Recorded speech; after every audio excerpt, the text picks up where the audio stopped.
Well, hey guys, this is Joanne Ray with Senior Marketing Specialist, and this is A Human Connection. I have been extraordinarily blessed over my career to meet some really fascinating and successful people, and I get to now bring those conversations to you. So I hope that we can all learn and grow from each other. I hope you enjoy.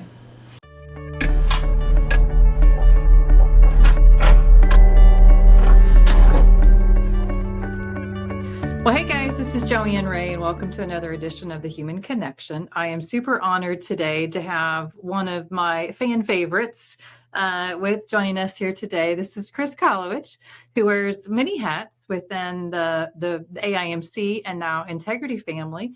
Oversees all product launches, oversees all sales directly with AC. So man of many, many hats, but a good friend of mine, a good friend of our company's. And so I'm super excited to have you here with us today, Chris. I am so honored to be here. You said it. I'm a fan favorite. I love this podcast. It really is. It's been incredible to listen to over the last couple of years here. So thank you for having me. I love that. You were actually one of the first people in the industry to reach out and to say that. So that means a lot. I always tell any guest that you'll enjoy this. I hope I enjoy this more than anything that I do all day. If anybody else listening is enjoying it, that's gravy. But the two of us are going to have fun today and learn a little about each other. And I think that the biggest thing, again, for everybody listening is always not the business side. There's thousands of podcasts you can listen to about how to succeed in business. And I want to know about your success, but really I want to know about Chris. I want to know all about you, what makes you tick and all of that. So we'll get to all of that. But in the beginning, let's go ahead and just do a quick little intro, if you don't mind. Walk us through your current position and Sure. a little bit about how you got there. Yeah, sure. So right now, I mean, you hit it on the head. Wear a lot of hats now with AIMC, within Integrity, a lot on the Medicare supplement side, as you well know. But really kind of how I've gotten here is, and it's funny, I was just listening to, I'm going to date what day we're doing this. I was just listening to Inspire podcast, and Chris McDaniel was talking about, this is not an industry that a lot of people wake up one day and say, hey, I want to be an insurance agent when I grow up. And so getting here was probably a path similar to others falling into the industry. Began as an intern. I called Mike White one day when I was in college. I said, Mike, I don't care what I do. I just want a job. I want to get some experience. So I go out and conquer the world, and knew very little about what they were doing here at AIMC at the time. But that phone call, really transformed my life over the last 10 years. It's been incredible.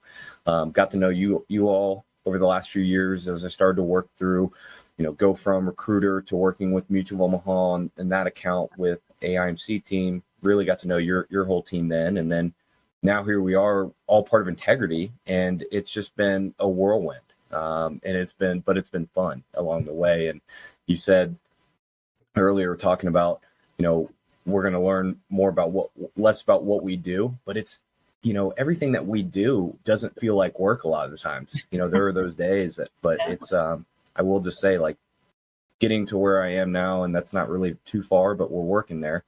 It's just been so fun along the way. So what was your relationship with Mike? How do you most people in the world just can't call up Mike White and say, hey, I want a job. I mean, they might be able to call him, but I don't know that it would actually pan out. How did that happen? Mike and I have known each other through my dad. My dad and Mike lived in Woodstock. They moved into the same neighborhood back in the late 80s, and they knew each other through golf back then, and it was kind of a small, tight-knit community. So I've known Mike my entire life. Just as a good family friend. And I've known Hunter and his brother Blake and Ann, the whole family, going back to, days when we'd go to First Baptist Woodstock together. And I got to know them through that. And it's just been a good relationship. And when they came back to Woodstock, it happened to be good timing. Well, that is very good timing. And you're very lucky to have somebody like Mike and Ann that you could just pick up the phone and call, because he's one of those people, as I was thinking, about our interview today, like you pulling into the parking lot at AIMC, again, in our industry, that's like pulling into Hall of Fame. Like, you've got Mike White, you've got AC, you've got Tony, you've got Angie. I mean, some of my favorite people in this entire industry for years and years and years since I started and when I was a kid. And Mike White, I told the story. Hopefully you listened to his podcast. His was actually one of my favorites that we've done so far, because he was just Mike. He was just being real, right? And one of my first memories in my business life as a grown up, going on a business work trip, was to see Mike White. And I didn't know who Mike White was. I didn't even know what the product.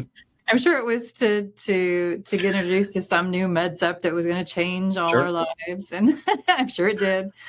But to have him be one of the first people that I met in this industry, I was kind of almost spoiled, I guess, that I thought, oh, okay, this is how businesses run. This is how people who are leaders in our business operate.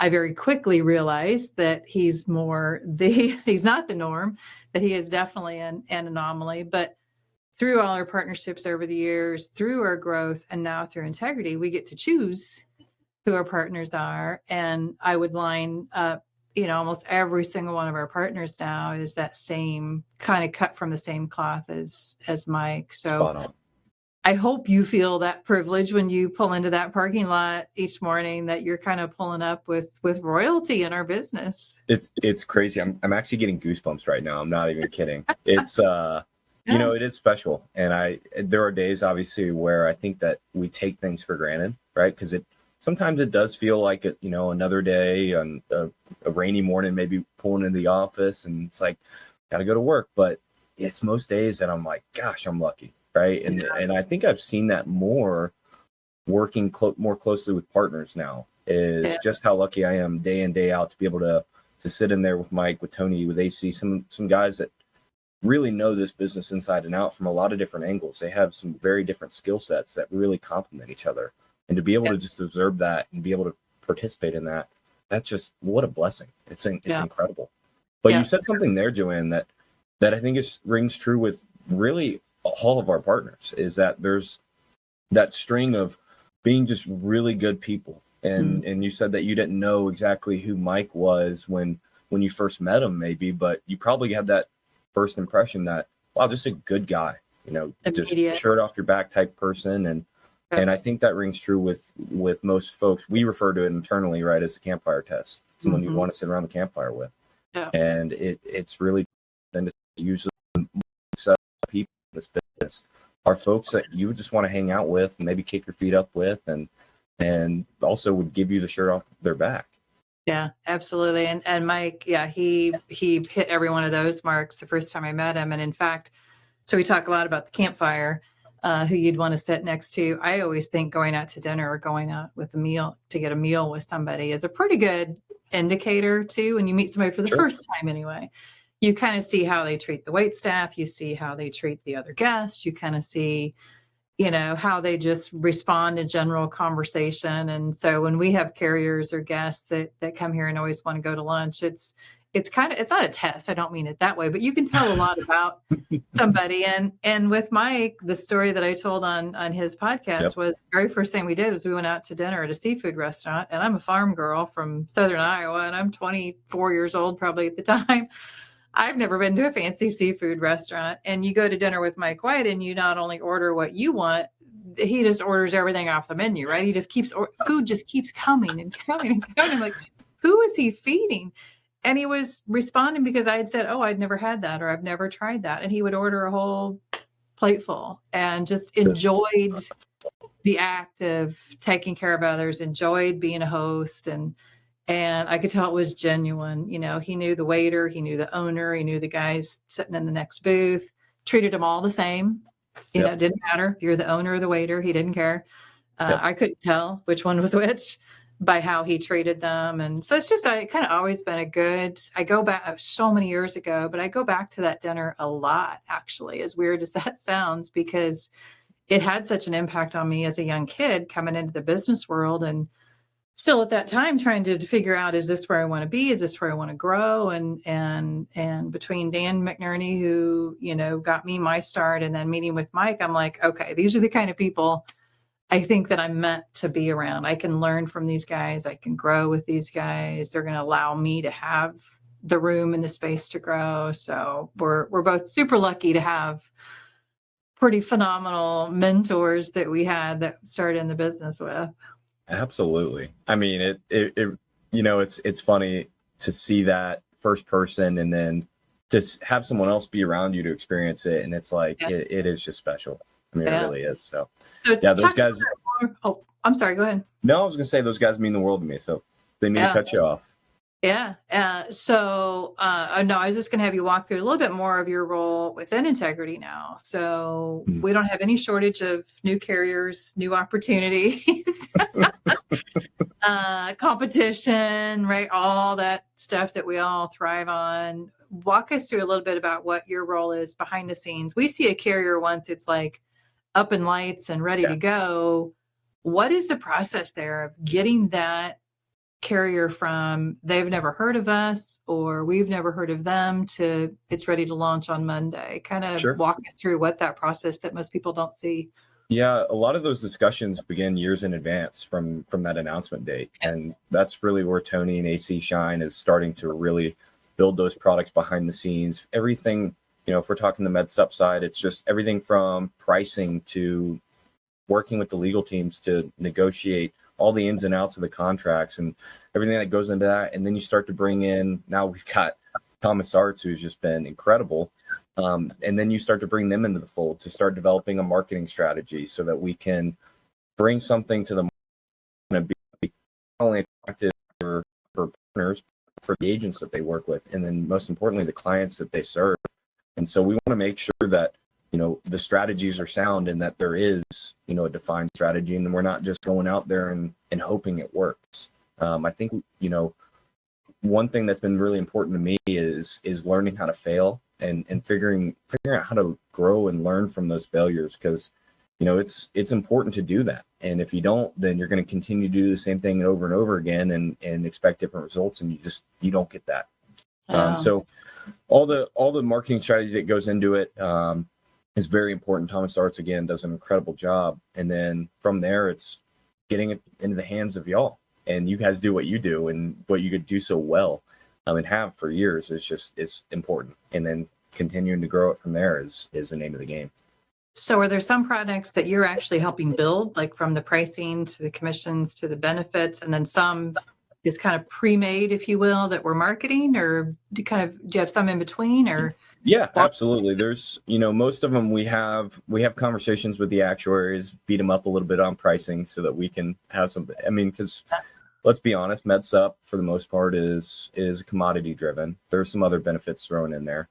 But yeah, from commissions to pricing, that's all part of building these products from the ground up, looking at what's out there, trying to anticipate what's coming.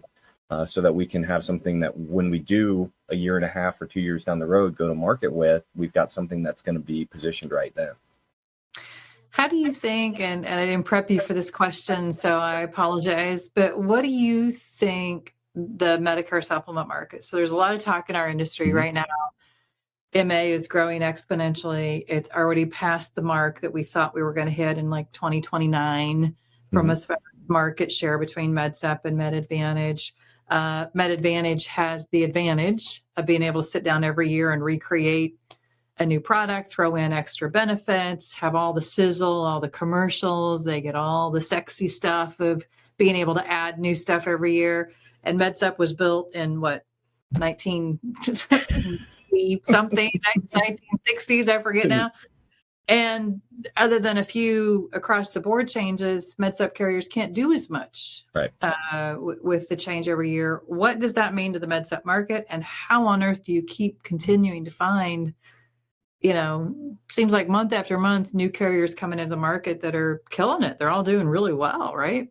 Sure. Absolutely. Yeah. They're, I think we've got to continue to reinvent ourselves in a space that's very confined, and that's a challenge every day, right? MedAdvantage is growing. MedSup is stale. Last year it declined. They're expecting an increase this year in MedSup sales, but I think that's because the market's growing. But it's not growing nearly as fast as MedAdvantage. That's not a surprise. It's funny. I was talking with AC when we had the AEP kickoff rollout, and I said to him, I said, we've got MA plans out there that are offering golf and tennis benefits now.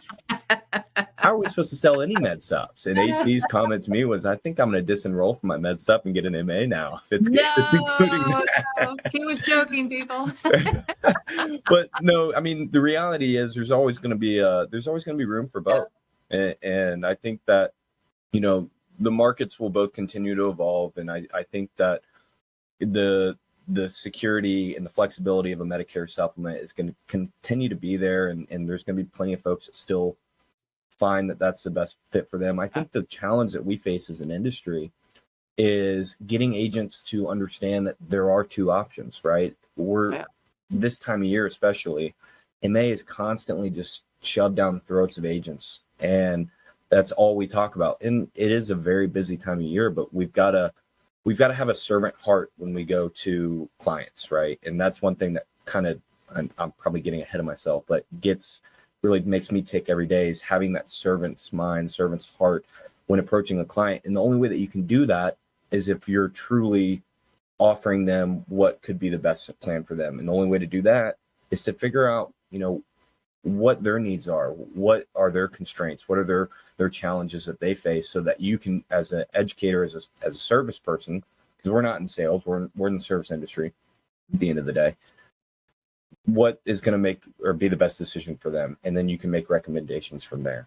And so I think there's going to be room for both going forward. It's just going to have to be an adjustment, and we'll continue to adjust and figure out ways to make it more opportunistic for agents to offer it. Yeah, no, I love that, having that servant heart. I love that philosophy, because I think we are blessed in that we don't have just a one lane. We don't have one carrier. We don't have just one product line to market. We don't have one geography.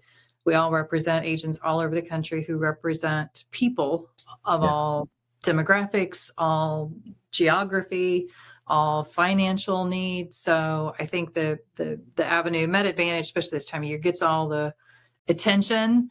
But we're still climbing in med sub sales every single week, every single month. Continue to find, because again, we've got those two paths that we're always looking for. So sure, absolutely. So we talked a lot about Mike and AC and Tony a little bit already, but who, I would assume they're included in your circle of mentors or people that you've learned from over the years. Anybody else that you think of when you think of kind of that person that you've aspired to be like? Yeah, I mean, obviously those three are, like I said, huge inspirations every day. Recently Ryan Kimball and I, another one of your podcast guests, another fan favorite. Man, I love that guy. He is incredible. Yeah, I'm president of the fan club too. He's got it going on, Joanne. I just want to be like Ryan Kimball when I grow up.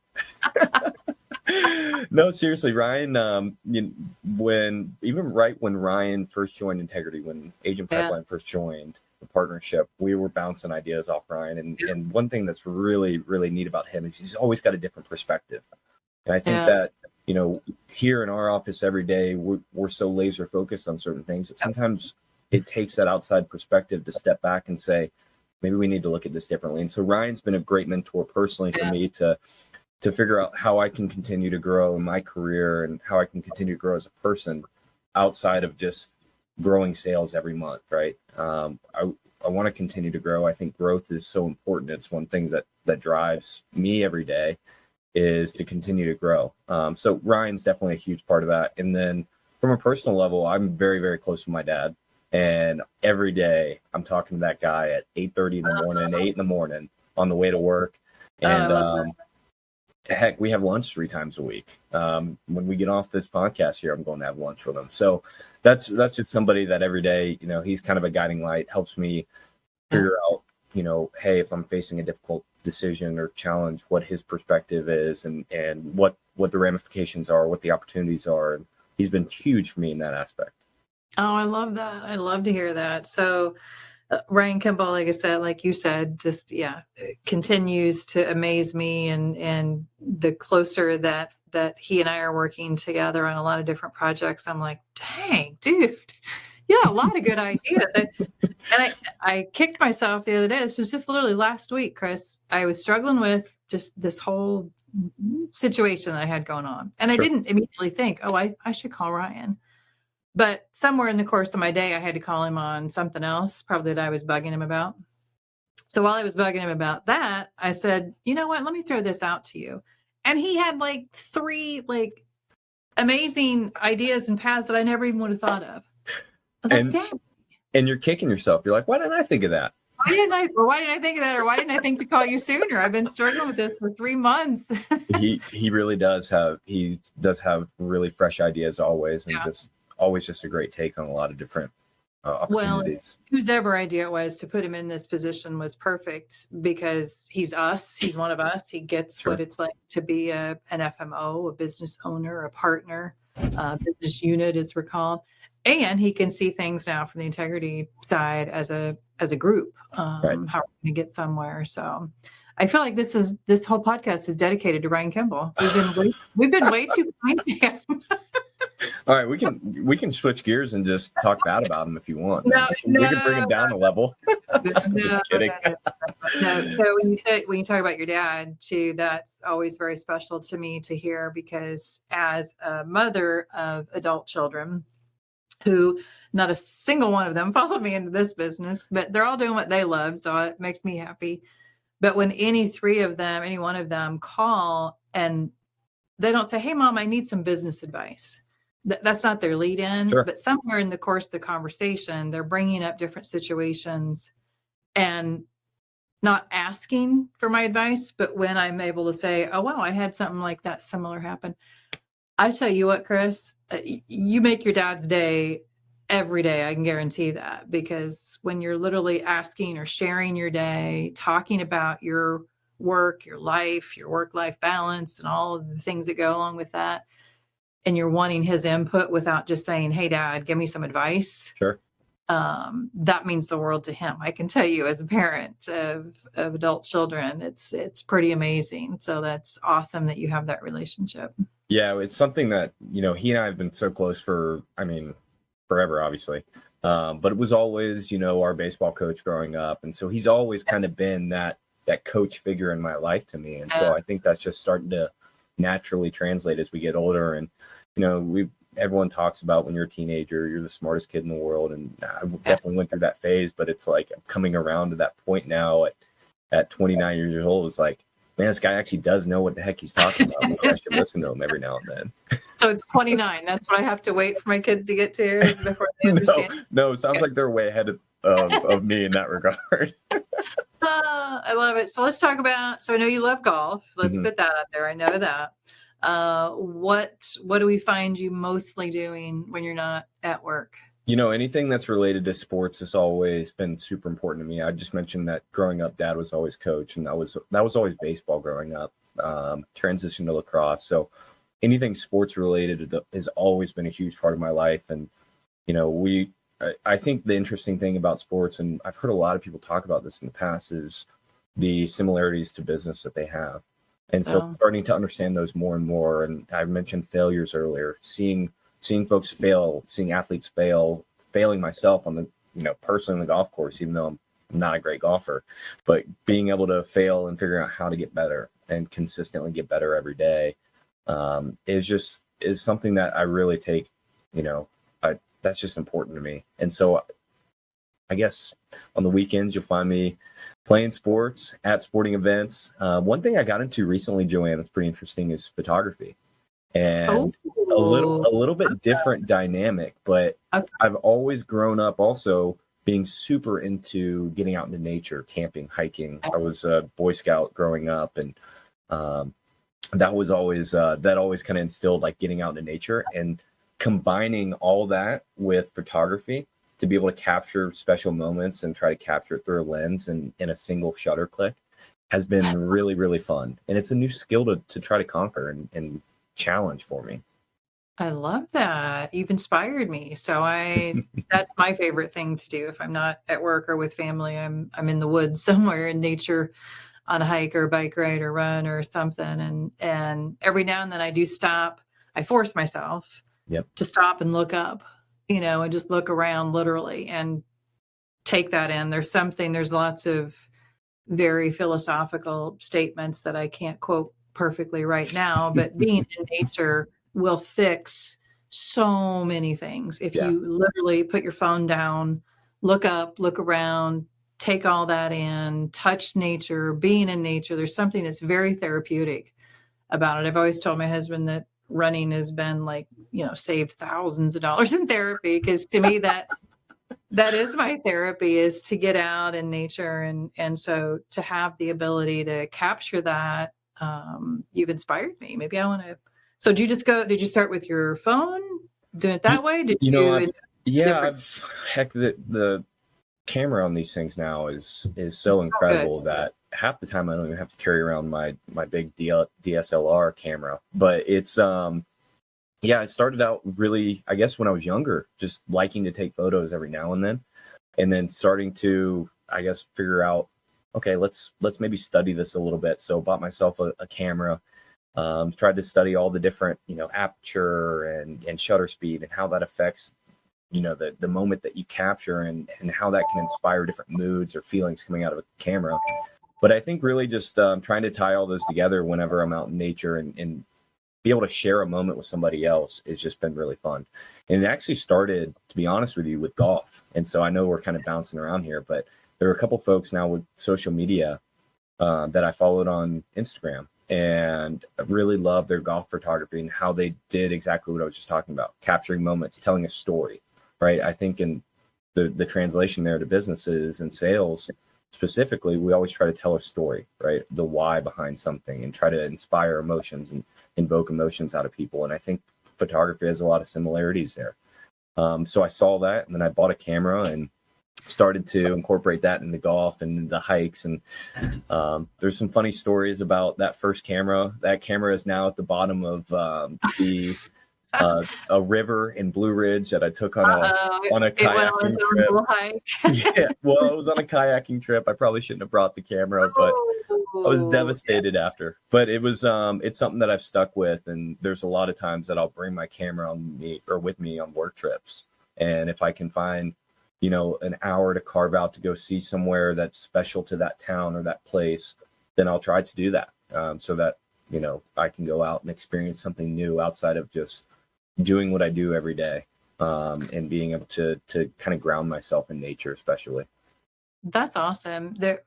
One of our other partners and I were talking not too long ago on a trip. I don't remember which city we were in, which is the whole point of my conversation, is you and I are very blessed. We get to travel a lot for work. Mhm. We get to travel a lot for carriers and kickoffs and events and conferences, and to see each other. And literally, we fly into that city, get in a car, leave the airport, get in a car, go to a hotel, sit in the conference room, and then get back in the car, go to said hotel, airport, back home.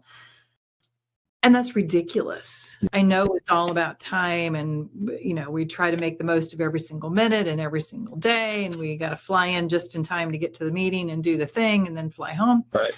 But he and I were talking just a couple of weeks ago, so you can be a part of our group now, is we're going to force each other to make sure when we're flying to an event for whatever, and if at all possible, it's not going to be possible every time, spend an extra day, heck, spend an extra afternoon even, instead of Right. just flying right back, and seeing something in that city or in that town, or something that's, the culture, the food, the history. There's got to be something in every town. That we get to go to some amazing places. Yep. I've Agreed. been to Vegas like 3 times this year. I've never left the conference room, never went to put anything in the slot machines even, and I don't anyway, take enough time to appreciate where we're at. So I'm going to be better at that. I'm going to take more pictures with your advice and leadership. That's an awesome idea. I think it just helps, like you said, tell that story, paint the picture. We're so blessed in where we get to go. Right. A lot of times it's just sitting in conference rooms. So I'm gonna be better at that. I'm gonna follow your lead.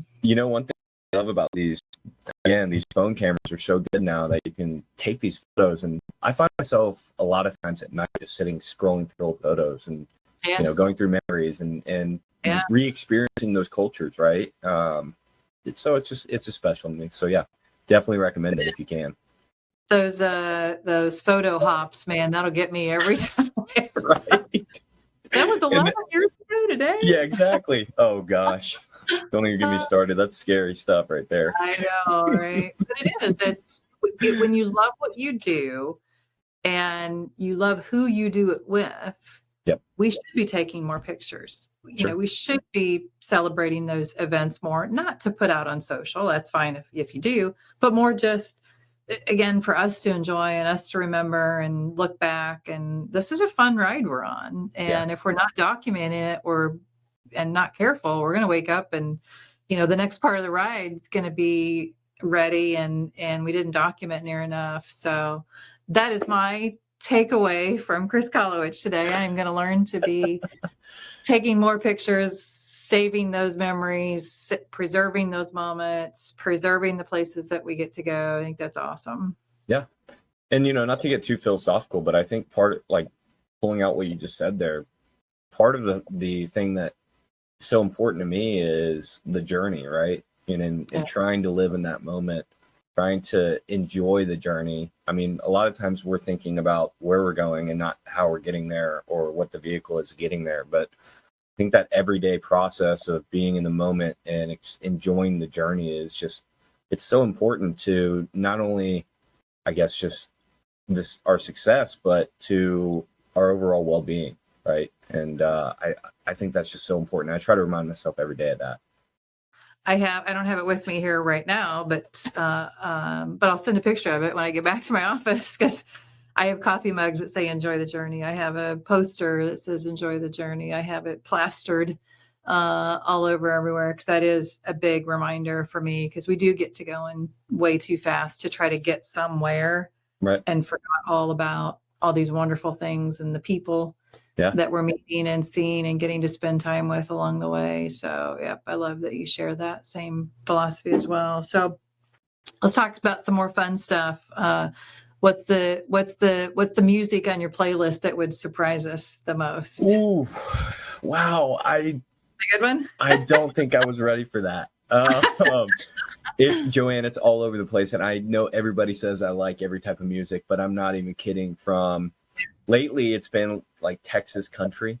I think I went to go see Galen and Taylor and Sean back in May, Hendrix and Taylor Martin, and really have been into Texas country since then. They bought me a cowboy hat, and so I think that has something to do with it. They've converted you. Oh no, be careful. I'm just a belt buckle away from moving to Texas. No, so Texas country lately, but anything and everything. One of the first songs I ever knew all the words to, because of riding with my dad to around to jobs with him as he's building houses, was the Eagles, Hotel California. So a lot of classics, anything and everything. Classics. I mean, it's all good. I love to sing along. I love to dance. So anything that I can move my hips to, I'm all about it. I love it. Well, maybe there'll be a Texas two-step at our next event. All right. I'm gonna have to learn from Scotty over at Galen's office, but I'm ready for it. But Scotty, I have heard that Scotty's very good at that. Sure is. There you go. Well, it's been a ton of fun, Chris. See how fast 30 minutes goes by?